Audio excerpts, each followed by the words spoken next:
কি সার্বিক পরিবেশ কি এবং আইন শৃঙ্খলা বাহিনীকে মোটামুটি কিরকম? আমার অনুভূতি ভালো এখন পর্যন্ত, কারণ আমি আজকে এই টিটিডিসি স্কুলে ভোট দিয়েছি কেন্দ্রে।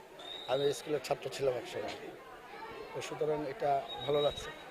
আর এখন পর্যন্ত সার্বিক পরিস্থিতি ভালো। আপনি লাইন দেখতে পাচ্ছেন, বাট মহিলাদের যে লাইনটি আছে এই লাইনগুলো টানছে না, কারণ এই মহিলারা আপনার এত লম্বা লাইন আপনি নিজেই দেখতে পাচ্ছেন, এটা খুবই একটা অস্বস্তিকর জিনিস।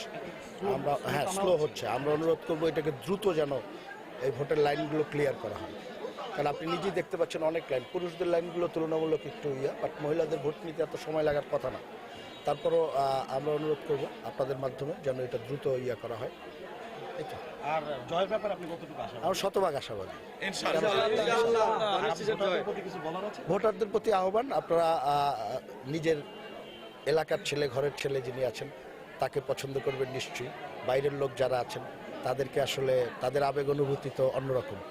নিজের ছেলে, তার আবেগ অনুভূতি আর ভোটারদের আবেগ অনুভূতি এক, চাওয়া পাওয়া সব কিছুই এক। সুতরাং আশা করি তারা নিজেদের ছেলেকেই পছন্দ করবে। Thank you. ধন্যবাদ।